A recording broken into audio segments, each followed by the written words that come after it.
Welcome back, everyone. I hope things are well on your side. I know that all of you must be super busy with all the upcoming midterm tests, presentation tasks, and group assignments preparations, right? Nevertheless, please spare some time to relax and calm yourself down. By the way, we have come to the 7th week of the semester. We are going to learn about public procurement as our topic 5's lesson for today. Since today's lesson is a short one, please make some time to prepare questions related to procurement's topic that you need to clarify in order to understand the matter well. Alright, let's just start our lessons right now.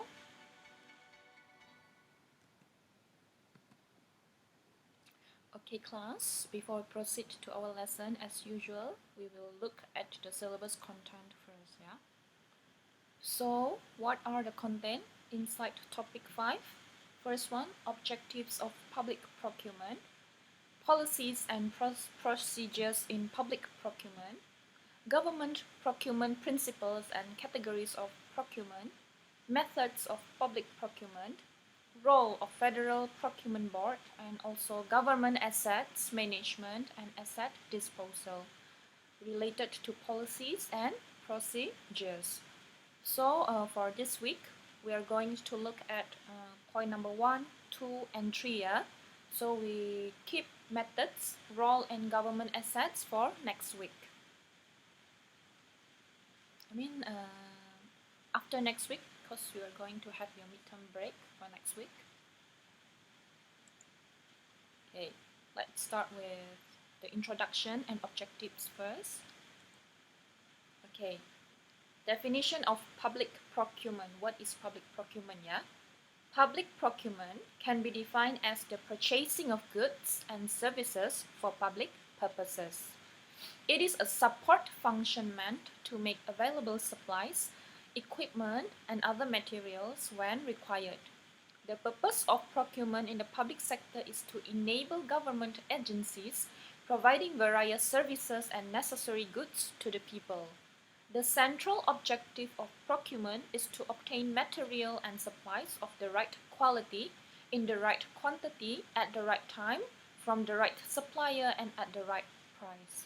So if you can see at the last point here, there are so many right words used here.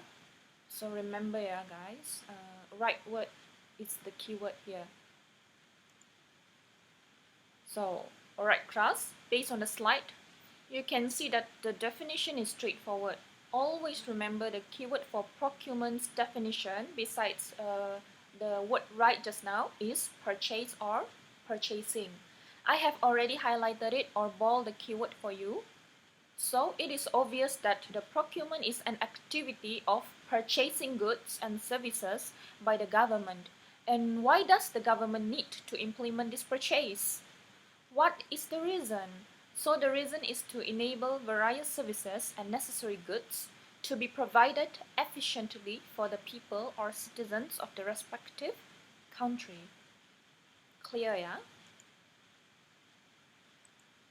Okay, the objectives of public procurement. So this is also very straightforward. The first one is to ensure continuous supply of materials and services to meet the government needs from the best and reliable sources. Number 2, to ensure efficient, effective, and ethical procurement practices to enable the government to achieve best value for money without compromising on quality, delivery, and other price and non-price factors. Number 3, to stimulate and encourage the growth and development of local industries through the optimal usage of local resources and materials. So the keyword for point number 3, the objective number 3, is the optimal usage. Number 4, to expand and invigorate the local industrial sector by means of transfer of technology and expertise to suit the nation's needs. And then the last one, to promote alternative and multiple sourcing through supplier or vendor development according to the aspirations and vision of the government. So it is also related to the development, yeah? Alternatives to development. Okay, class, let's move on to look at policies and procedures in procurement, public, public procurement, yeah, to be exact. So what are the reasons of making the policies? So it is to help to stimulate the growth of local industries through the maximum utilization of local materials and resources, to encourage and support the involvement of Bumiputra or the indigenous community entrepreneurs in line with the nation's aspirations to create a Bumiputra commercial and industrial community, to increase and enhance the capabilities of local institutions and industries via transfer of technology and expertise. Number 4, to stimulate and promote service-oriented local industries such as freight and insurance. And then the next one, to accelerate economic growth, whereby government procurement is used as a tool to achieve socio-economic and development objectives. So the first one is related to local industries. Second one is related to the Bumiputra. And then the third one is related to the transfer of technology and expertise. Number 4, to promote service-oriented local industries. And then the last one is to show it as a tool to achieve socio-economic and development objectives. Please remember that, yeah? Okay, so these are all the policies in procurement. It is very straightforward, yeah? Preference to local suppliers, preference to local goods, suppliers and goods, yeah, it's related to each other. Purchasing by technical specifications, not by brand names. Registered suppliers, so only registered suppliers will have to deal with the government, yeah? White publicity, quotation of prices and payment must be made in Ringgit Malaysia, and procurement board must be constituted according to Treasury instruction. So it's very straightforward, yeah? You just memorize it. And then what are the procedures in procurement? Okay, so there are two categories here, yeah? As you can see from the slide, the procedures of public procurement are divided or categorized into two, which are the centralized and also decentralized procedures. So class, what is exactly centralized and decentralized procurement? Centralized procurement implies that purchasing decisions are made either by company headquarters or some regional or divisional level. But in terms of public procurement, it refers to the government, yeah, as the central head of control.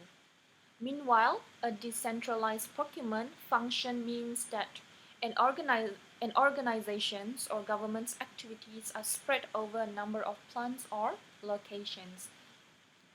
The definitions of centralized public procurement vary widely, and they are in some respects very similar. There are those who define it as the process by which all public procurement procedures can be controlled in one centralized location. It can also be defined as the process in which a single government institution shall be responsible for providing the needs of all government departments and carrying out all functions of public procurement. Public procurement has also been defined as, this is according to Carolist et al. 2011, yeah? Centralization of public procurement means that all public procurement procedures are concentrated in a centralized procurement unit to procurement all goods and services requested from various government entities. Finally, the OECD 2011 defined the centralization of public procurement as the establishment by the government of a centralized agency with the task of procuring goods and services for the benefit of other government agencies and bodies with a view to reducing the cost of public procurement. Meanwhile, the decentralization of public procurement is an uncommon concept in the literature. However, there are those who have addressed this concept and defined the decentralization of public procurement as, according to Linders and Johnson in 2000, the process by which each government agency or department controls the procurement of goods and services. So a lot of agencies controlling it, yeah. It was also defined as the process by which the public procurement unit of each government entity is responsible for the procurement process, which is also often responsible for a variety of products procured in less quantities than what is procured by centralized public procurement agencies. So the quantity of products are usually lesser, yeah, compared to the centralized public procurement.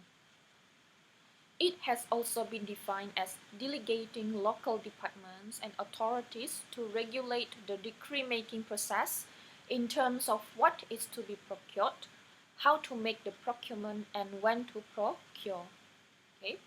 These definitions of the concept of decentralization of public procurement show that there is agreement that procurement in a decentralized method means that each procurement department in a government agency shall be responsible for meeting the needs of its own body. In light of this, the decentralized public procurement or decentralization of the public procurement can be defined as the individual procurement units meet the needs of their respective government entities for that unit of goods and services according to the procurement plan established by each government body. According to this definition, this approach to public procurement is completely contrary to the centralized procurement approach.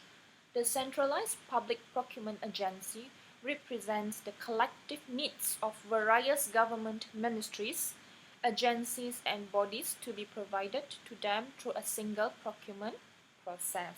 But as for the decentralized procurement, it has a lot of processes, yeah. Okay. So according to centralized, there are treasury, central, contract, and then procedures. I have already attached a note in your Google Classroom, so maybe if you want to understand about these points more, you can just read it from there. Alright, next one, we're going to look at the principles of public procurement. So still remember what is principle? It is a rule or belief governing one's personal behavior. But in terms of public procurement, it is a set of rules related to the public procurement. Okay, so these are the principles. There are 5 principles in total. Yeah? Okay. The first one, fair dealing. So all acceptable bids will be processed fairly based on current rules, policies, and procedures. Public accountability. Procurement should obviously reflect public accountability entrusted with the government. Number 3, transparency. All procurement regulations, conditions, procedures, and processes need to be clear and transparent to facilitate better understanding among suppliers and also contractors. And then number 4, value for money. Government procurement should yield the best returns for every Malaysian ringgit spent in terms of quality, quantity, timeliness, price, and source. And then next one, open and fair competition. Processes involving government procurement should offer fair and equitable opportunities to all those participating or competing in any procurement. So fair dealing, public accountability, transparency, value for money, and open and fair competition are all the principles related to government procurement. Next one, the categories of procurement. Okay, there are 3 categories of procurement, yeah. The first one is works, second one is supplies, and then services.